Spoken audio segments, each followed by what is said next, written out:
technological specialist this morning and for helping to facilitate our first energy coaching session, our first virtual opportunity to really engage with customers and to make ourselves available to anybody that has questions, comments, insights. For my colleague, Chris Burns, on my screen, Chris is to my left. Chris is the Director of Energy Services, and I think, Chris, our focus today, among other things, because we're happy to answer any energy-related questions, is really about cooling and dehumidifying. Is that correct, Chris? Yeah, Jen, good to see you, and Adam, thank you. It's a hot topic, no pun intended.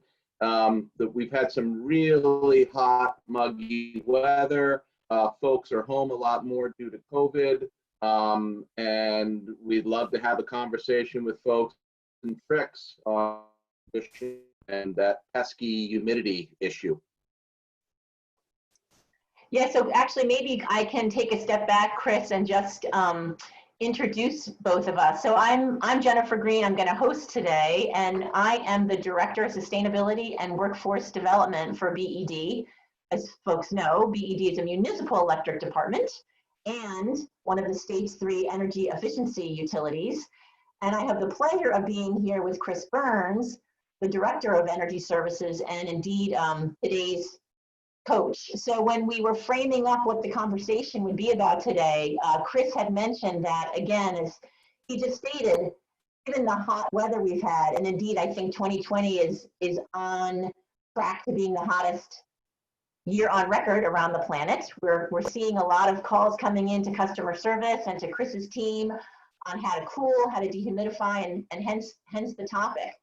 I'm curious, Chris, when we do get calls from energy services or when your people are pinged, what's the #1 issue you think that people have about cooling and or dehumidifying? I would say a couple topics, but one of the topics is I spend all that time and money and energy cooling my space, you know, whether it's a business, it's your home, it's your apartment, your condominium, and then I get this conflicting information. Well, I'm going off to the store, I'm gonna be gone for a while. Do I keep it at the same temperature all the time? And we've pretty consistently in the energy efficiency world have told folks that that's not a good idea. If you don't need to cool it or dehumidify it, set the temperature up or turn it off.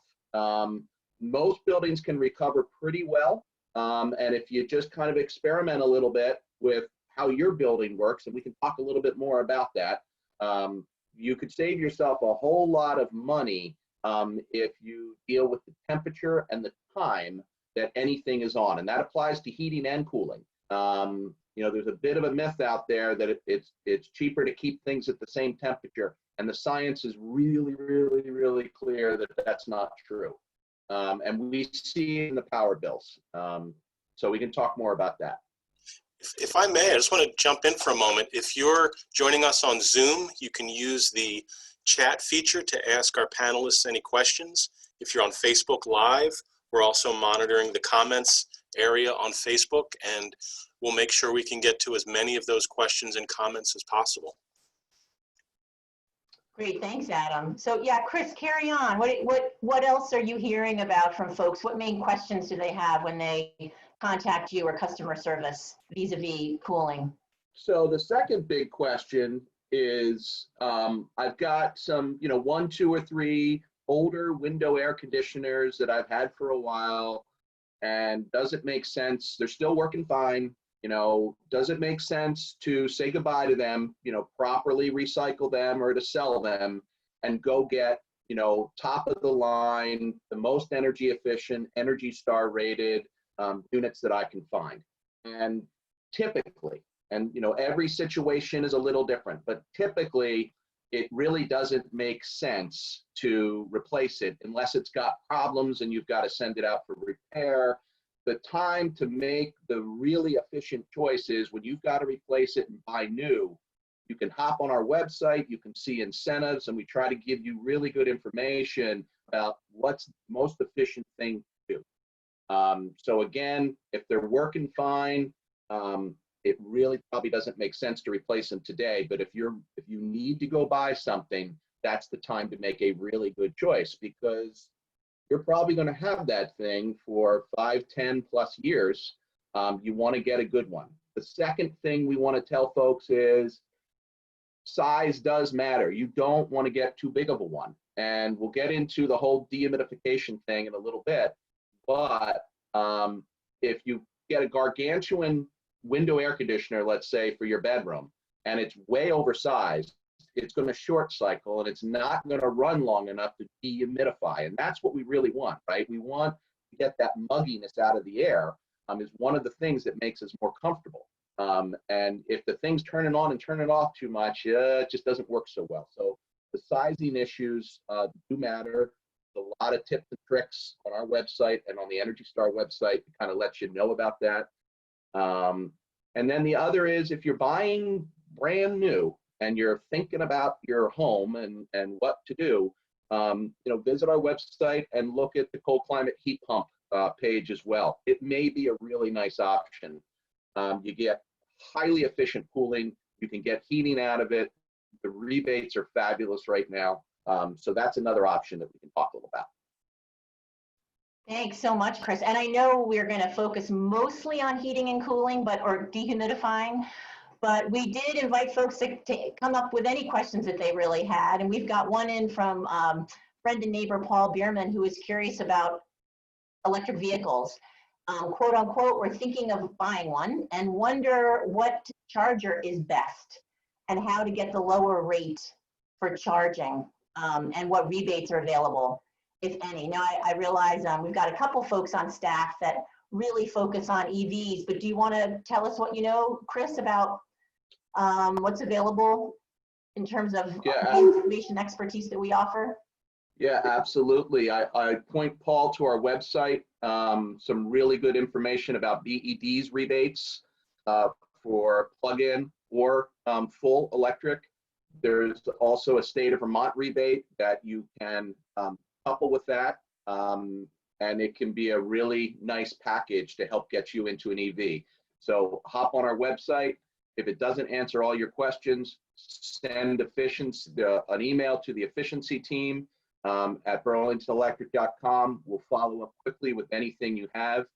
In terms of the charger, we offer two things. We offer a EV charger rebate if it meets the criteria, and right now there's 2 brands out there, a packetized and a charge point, where you can pick up a rebate from BD, and you can also get on the EV charging rate, which gives you a really nice discount if you're able to charge in the off-peak areas, which I believe is 10:01 at night to I'm sorry, I'm going to get noon the next day.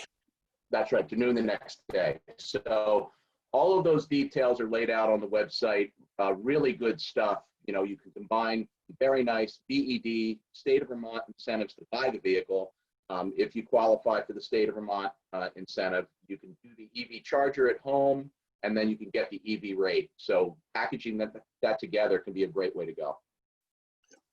And Packetized Energy is a local company who's offering all sorts of electric products, including the charger. Absolutely. And what a great story, right? They come out of UVM, and now they're a company that's emerging in the energy space, and they've been really helpful to us, and that's a great point. Yeah, thanks for that question, Paul. So just to reiterate what Chris mentions, if you have any other questions, don't hesitate to look at our website. Everything is laid out pretty clearly, both on where you might go to look for an EV, what our rebates are, and then how to access that incentive for at-home charging, which indeed does make it cost-effective to drive electric. So appreciate that.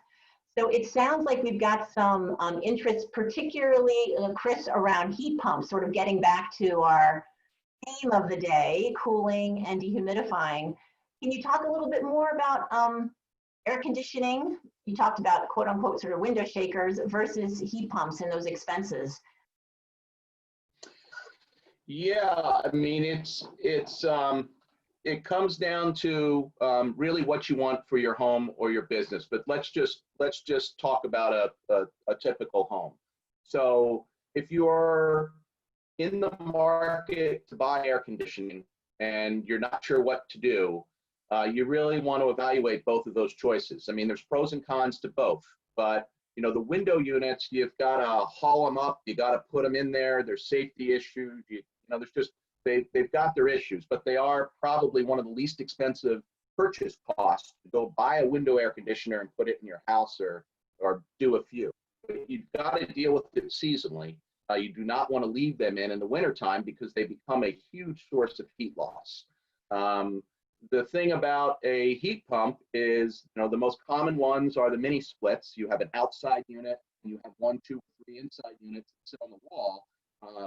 They, you know, are permanent. They are can do really efficient cooling, and they can also provide heating, and you never have to worry about moving them in and out of a window. So there's a convenience factor. They're more expensive than putting in window air conditioners. But again, if you look at our website and see the incentives right now, you're going to get your cooling much more efficiently, and the pricing is pretty competitive right now. So, you know, if someone wants to talk about their own home and what options they should look at, one of the energy specialists are happy to have that phone call with you, and just help step you through what might be the best thing for you.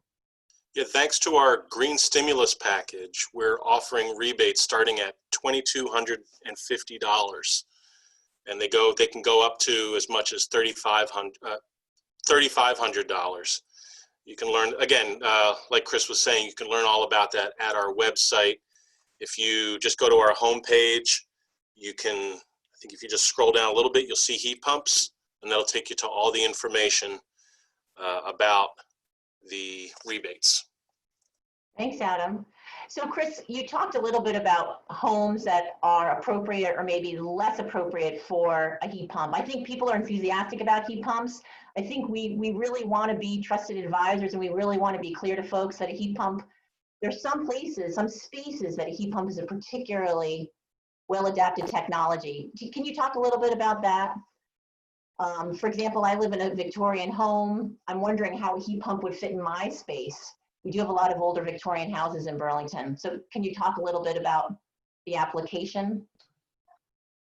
Yeah, so you got to kind of think about it in a couple ways. You know, for your house, which I know, it would really be if you were someone who had a window unit in the master bedroom and maybe down in the living room, and that's really was your desire. That's, you just wanted to have cooling in part of your house. Then could you substitute those with heat pumps that could do that work more efficiently? Absolutely. So from a cooling perspective, they can be very good point source coolers and do it very efficiently like a window air conditioner. The question comes up from a heating perspective. They do heating very effectively as well, down to certain temperatures, let's say below 0, but they're not a whole house solution. So if you are going to put 1 or 2 of those wall units in that I described, it's not going to be able to fully cool your house or fully heat your house. But that's fine. You would be what we would call a hybrid house. You would be able to heat and cool part of the house with the heat pump system, but you would need, you know, I believe in your case, you have a wood pellet stove, and I think you also have a natural gas boiler. So you would need all of that to do what you do in your house, but it can work quite well, and a lot of people are doing that. Yeah, I mean, it's really amazing. As you mentioned, the rebates are so good right now that I know we're getting a lot of calls. Couple that with the folks, you know, so many people are working from home. They're really sort of thinking about comfort and their own spaces. So all these things are converging sort of around some intense conversations. Absolutely. Chris, I wonder though, can we just shift gears a little bit and talk about dehumidifying? If you could even start by telling us sort of dehumidification 101 and why it matters, and what being dehumidified means sort of in terms of comfort. And then we can talk a little bit about how to make that happen. Okay, you may have to give me the hook if I get too deep here, but so right, I mean, in this part of the country, you know, you're really dealing with two things when you want to get more comfortable in your home, and it's the temperature, right? I mean, it could be 90 degrees, which we saw last week, but it's the relative humidity, it's the mugginess, it's that stickiness that you really want to get rid of. So the air conditioner is trying to wring the water, humidity, out of the air while at the same time cooling it down. And then a fan is blowing around, and our bodies like less moist air blowing over our skin at cooler temperatures. And with dehumidification, and why sizing does matter, is that it needs some time to do that. You know, the air conditioner, if you go and you look at your window air conditioner and you go outside, you're going to see all that water dripping. That's the condensate. And it needs to keep the cycle so that it has time to do that. And the issue really comes down to, okay, well, some houses do really well. You can turn the air conditioning on and it starts to dehumidify and drop the temperature really, really quickly. Some, it seems like it never goes off. You have to run that thing hard to get anything near comfortable. It all has to do with you know, how much solar gain the house is getting. You know, is the thing just getting killed by sunlight? That's why drapes and curtains help.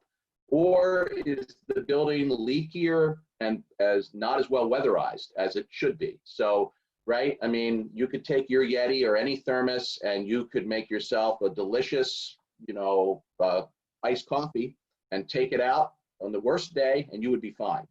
You could also do hot tea or hot coffee and you would be fine. So weatherization, insulation, air sealing, insulation doesn't care which side's cold or which side's hot, it's going to work. And our houses kind of behave like little chimneys. They warm up, the air tries to escape through easy pass and leave, and then an equal amount of colder air comes in at the bottom, and the house kind of breathes like a little chimney. And if that air outside happens to be really, really wet and muggy, you're going to have this air change rate where you're constantly bringing in that air. And that's not what you want to do, because your air conditioning system is going to have to work very, very hard to do it. So one other point, which relates to the basement, some houses have dehumidifiers, some don't. Some houses have really wet basements, some don't. The really, really wet basements, even though there's not standing water and you're not seeing a leak, are the ones that are really leaky. We can go in and test with our air leakage equipment, and we can actually feel the air coming into the basement.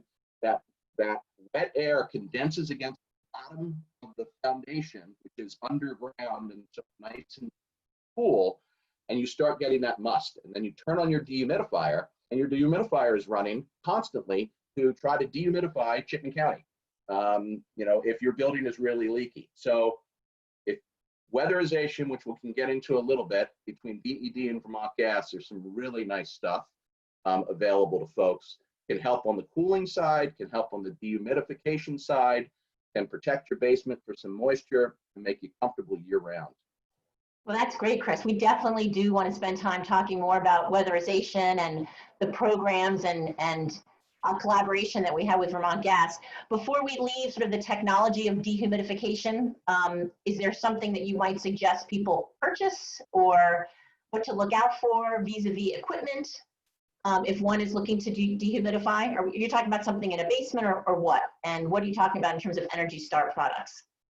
Well, if you really feel that you need to dehumidify your basement, and this is separate than the window air conditioner or the heat pump, you know, Energy Star, which is the federal program run out of the Department of Energy and Environmental Protection Agency, lists, you know, the top most efficient equipment on a variety of home appliances, and dehumidifiers are right there. So because dehumidifiers can run, you know, many hours out of a summer, you definitely want to make sure you're getting one that's, you know, that's good. And we offer incentives for them, base incentives, and we also have green stimulus incentives that Adam mentioned on our website.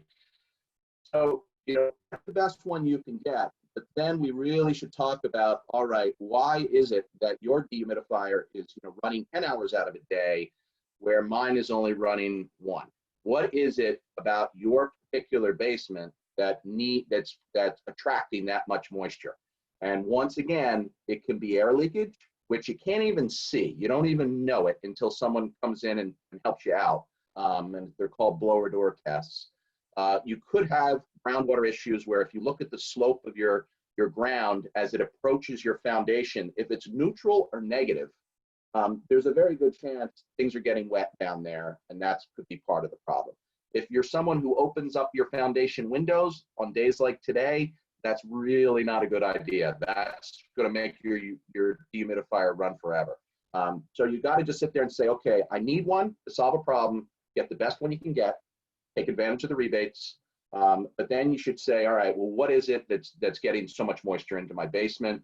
And then we can have a weatherization conversation about that, because the same stuff that's bringing in the muggy air is the same stuff that's bringing in the same holes that are allowing really cold, dry air to come in the wintertime. That's affecting your heating bill, drying out your house and making things uncomfortable in the winter. So if you've got big humidity in the summer and you're feeling like the building is not humid enough in the winter, well, weatherization can help on both fronts. So we can talk about that. All right, well, that's a good, no, it's all good. I think so. Actually, using sort of the dehumidifier theme to take us into weatherization, let's talk a little bit about that, Chris, because that does come back to, again, our topic of today, which is keeping cool in the summer. So do you want to just outline what we've got for programs and how we intersect with Vermont Gas, and maybe making a pitch to renters, because we realize that 60% of the units in Burlington, right, are rental properties or are rented. So we really want to ensure that we're serving all customers, regardless of whether you're a homeowner or a renter. And I think if you can talk a little bit about Champ Challenge, maybe you can show off your shirt, which has the Champ Challenge logo. We can hear a little bit about the weatherization and how it might impact you, regardless of whether you're a homeowner or a renter.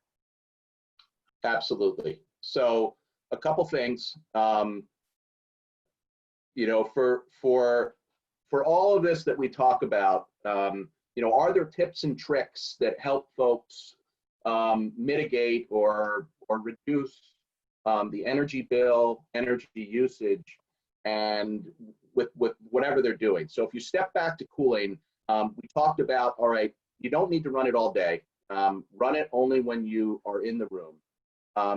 Once the building, your space gets dehumidified, and this is whether it's your apartment, your condominium, or your home or small office, then you can bring in a fan and let the fan do some work. Because once the air gets drier and the temperature's down, you may be able to change the setting on the air conditioner so it's not working as hard, and let the fan, which uses a lot less energy, blow the air around and over your body. And that's a great way to reduce the air conditioning cost and let a fan do its work. With that said, fans cool people and animals, they don't cool rooms. So we have some high bill complaints that come in, and people are like, I don't know what's going on. I don't really have an air conditioner. And we find out they have, 6 fans. They keep them on all day, and they keep them on in rooms where there's nobody in the room. The fan's not doing any good. It's got to be hitting your skin for it to do any good. So don't run it if you don't need. Shades and curtains we talked about can really help. In my house in Burlington, the living room gets killed by the afternoon sun. I've got curtains. It does help. Cooking. I know it sounds ridiculous, but if you're gonna turn on the oven when it's a day like yesterday or even today, that's probably not what you want to do. If you can go outside, do it.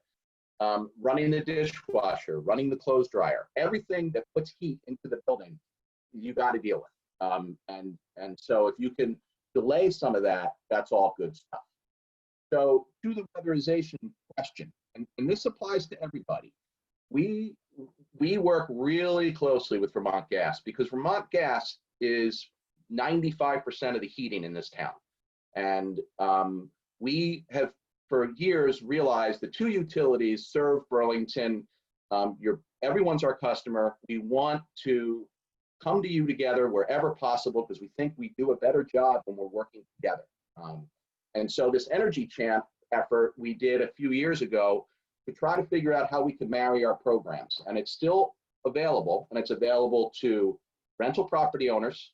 It's available to homeowners, where we try to take a look at your energy usage, look at your energy usage intensity based on what your building is, and then come to you with a set of recommendations for both your heating, cooling, and whatever else is going on in your building, and say, here are the things we think you ought to do. Here's how we can help. We can help find a contractor for you. Here's the incentive package. There's loans available, and technical assistance. But some of it can be overwhelming, and we try to help folks just come up with a path. We realize that not everyone can do everything at once. So if you want to do it in pieces and parts, we'll try to help you sequence it logically so that you can say, all right, I can only do this now. What's the first thing I should do? So we can help you think about road mapping your improvements. If you're a tenant, and we talk to a lot of tenants and they get frustrated because they're like, well, I'm not insulating this building. I don't own it. Well, maybe, you can go on our website, you can go on the Vermont Gas website, you can see what's available, and you can at least have a conversation with your property owner and say, boy, it would be awfully nice. Did you know that the utilities offer these great programs? And we do get projects that way, where the tenants really just let the landlord know, the property owner know, hey, there's advantages here. And if you're a good tenant, and the property owner wants you around, they may take advantage of it. So it can't hurt to try. So I'll stop there and make sure there are not other questions. Yeah, that's really helpful. That's great, Chris. So I think the takeaway there is we do offer technical assistance. We've got programs in place and incentives, and go to the website to learn more. Don't hesitate to reach out to Chris's team in the energy services sector, or call customer care. That number is on the website, of course. So Chris, I think we just have a few minutes. And again, for those that might have just joined us, I'm here with my colleague, Chris Burns, who's the Director of Energy Services at BED. And our theme today, our energy coaching theme, is on cooling and dehumidifying.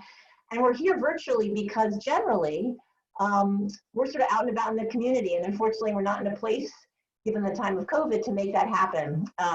Chris, I know we've both been really proud of the work that Brian Riley has done in the family room. He's been at the family room, I think for a little over a year now, just making himself available to folks that have questions on their bills, really anything. And because we can't be there and we're less out and about, we are looking for creative ways to engage with our customers and to remind you that we're here. So if something has come up for you in terms of ideas, inspirations on how you feel BED can better reach out, don't hesitate to let us know. We're really here to serve you, and we value your insight and ideas on how we can better engage.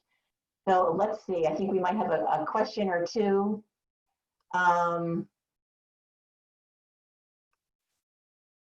Yes, Sophie Quest is asking, looks like Bayberry Commons has all heat pumps. How do they heat in very cold weather?